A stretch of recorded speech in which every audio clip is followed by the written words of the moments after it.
안녕하세요. 인천 논현동 맑은숲 한의원 진연호 원장입니다. 오늘은 많은 분들이 겪고 계신 과민성 대장증후군에 대해 이야기해 보려고 합니다. 과민성 대장증후군은 단순한 소화기 질환이 아니에요. 과민성 대장증후군 환자분들을 만나면 일상생활하는데 너무 불편하다, 정말 스트레스 받는다고 많이들 말씀하십니다. 화장실 문제 때문에 장거리 여행은 힘들고, 또 어디 가면 화장실 위치부터 항상 파악해야 하고, 출퇴근길 혹은 직장에서 중요한 회의 중에 갑자기 찾아오는 신호 때문에 스트레스를 받게 되죠. 많은 분들이 병원을 다니면서 치료받아도 그 불편함이 쉽게 해소되지 않는다고 말씀하시는데요. 때문에 한의학 치료를 받으시는 분들이 많습니다. 실제로 과민성 대장증후군의 한의학 치료를 받으시는 분들의 한 90% 정도가 삶의 질이 좋아졌다는 통계도 있는 만큼 한의원 치료 효과가 높습니다. 오늘은 과민성 대장증후군, 영어로 IBS라고 부르는 질환에 대해서 말씀드리면서 어떻게 하면 좋아질 수 있는지 말씀드리겠습니다. 과민성 대장증후군은 매우 복잡한 원인을 가진 질환입니다. 아직 정확한 원인이 완벽하게 밝혀지지는 않았습니다. 지금부터 말씀드릴 요인이 복합적으로 작용하는 것으로 알려져 있습니다. 첫 번째, 가장 흔히 알려진 IBS의 원인은 스트레스입니다. 스트레스는 소화기계에 큰 영향을 줍니다. 장과 뇌는 장내축이라는 연결을 통해 서로 영향을 주게 됩니다. 시험이나 중요한 발표를 앞두고 배가 아프본 경험 한 번들 다 있으시죠? 이게 바로 장내축의 영향으로 발생하는 현상입니다. 한의학에서도 역시 스트레스가 소화기 문제를 유발할 수 있다고 보고 있습니다. 저 역시 소화가 안 될 때 스트레스, 정서적인 문제를 항상 꼼꼼하게 체크하면서 치료하고 있는데요. 이 부분이 생각보다 정말 중요하기 때문에 많은 분들이 이 부분을 간과하지 않으셨으면 좋겠습니다.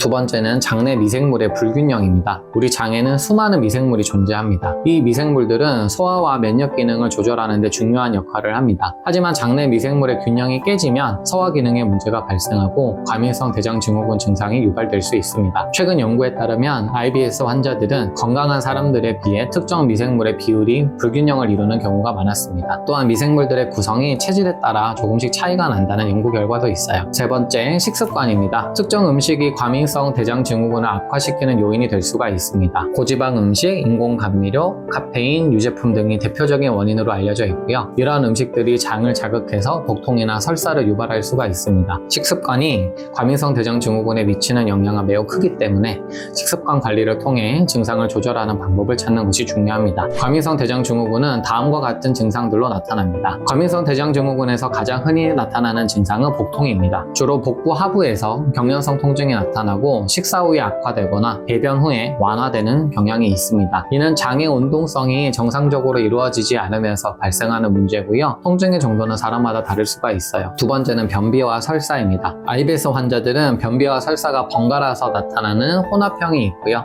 또 변비형, 설사형, 이 세 가지 중에 하나를 경험하게 됩니다. 변비형 IBS는 말 그대로 대변이 딱딱하고 배변이 어렵거나 드물게 이루어지고, 설사형 IBS는 급박한 설사 증상이 반복적으로 나타납니다. 이는 환자마다 다르게 나타날 수가 있고요. 이에 따른 맞춤형 치료가 필요하게 됩니다. 마지막으로 과민성 대장증후군은 복부 팽만감, 가스가 차는 느낌, 또 배변 후에도 잔변감이 남는 등 다양한 증상을 동반할 수가 있습니다. 이러한 과민성 대장증후군의 특징은 검사를 해도 이상이 없다는 거예요. 내시경이나 영상검사, 혈액검사에서 이상이 발견되지는 않습니다. 그래서 증상을 정확하게 보고 진단하는 것이 중요합니다. 로마 기준이라는 국제적 기준이 있는데요. 거기서 권고하는 진단 기준을 보면 최소 3개월 동안 복통이 일주일에 한 번 이상 발생하는 경우에 IBS를 의심해 볼 수가 있고, 지금 말씀드리는 증상 중에 2개 이상이 나타나면 IBS라고 진단할 수 있습니다. 첫 번째, 복통이 배변과 관련이 있을 때, 두 번째, 복통이 대변의 빈도 변화와 관련이 있을 때, 세 번째, 복통이 대변의 농도 변화와 관련이 있을 때입니다. 즉, 배변 활동과 관련이 있는 복통이 주 1회 이상 나타나면 IBS로 진단할 수 있겠습니다. 과민성 대장증후군은 만성적인 질환이지만 적절한 관리와 치료를 통해 증상을 충분히 조절할 수 있습니다. 과민성 대장증후군 관리에서 식이요법은 매우 중요한 역할을 하는데요. 최근에는 포드맵 식이요법이 주목을 받고 있습니다. 포드맵 식이요법은 발효성 올리고당, 미당류, 단당류 및 당알코올 등을 제한하는 식단입니다. 장내에서 가스를 발생시키고 장을 자극하는 음식을 줄임으로써 증상을 완화할 수가 있습니다. 또 인공감미료를 웬만해서는 피하는 것이 좋고, 과일에 함유된 과당도 소량만 섭취하는 것이 좋습니다.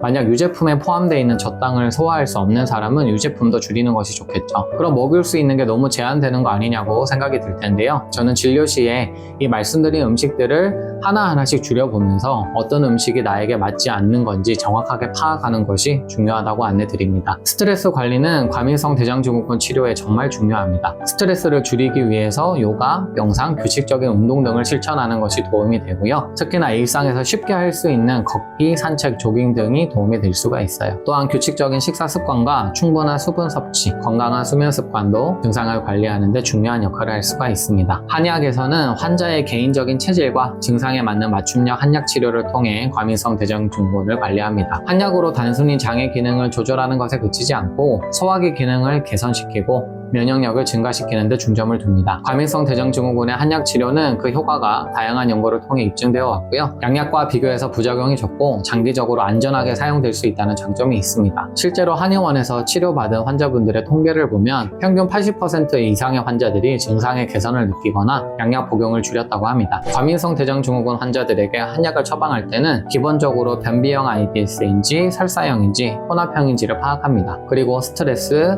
소화 능력, 증상의 경중을 파악해서 한약을 처방하게 됩니다. 대표적인 한약으로 감이분심기음, 정전감이이진탕, 향사육군자탕 등이 있습니다. 감이분심기음은 소화기능 개선과 동시에 스트레스를 완화하는 효과가 있어서 IBS의 원인이 스트레스에 있는 경우에 적합하고요. 정전감이이진탕은 소화불량과 복부 팽만감을 해소하는 데 도움을 주고 장 기능을 개선시키는 효과가 있습니다. 향사육군자탕은 장의 운동성을 조절해주고 복통과 같은 증상을 완화시키는 데 도움이 됩니다. 침치료 또한 효과적입니다. 침치료는 과민성 대장증후군의 복부 통증을 완화하고 장의 운동성을 정상화하는 데 매우 효과적입니다. 한 연구 결과에 따르면 복통, 복부 팽만감, 배변 습관 등의 여러 가지 불편함에서 침치료가 약물 치료보다 우수한 효과를 보였다고 합니다. 뿐만 아니라 치료를 마친 직후에도 효과가 지속되었고 3달까지도 그 효과가 지속되었다고 합니다. 저희 맑은숲 한의원에서는 그 외에도 경락약침이라는 치료를 통해 복부의 혈액순환, 장의 운동성 등을 개선시키는 치료를 시행하고 있습니다. 과민성 대장증후군은 많은 사람들에게 일상생활에 큰 불편을 주는 질환이지만 적절한 관리와 치료를 통해 증상을 완화할 수가 있습니다. 아까 말씀드린 포드맵 식이요법, 스트레스 관리, 생활습관 개선과 함께 한의학적 치료를 병행하면 더욱 효과적으로 증상을 관리할 수 있을 겁니다. 감사합니다.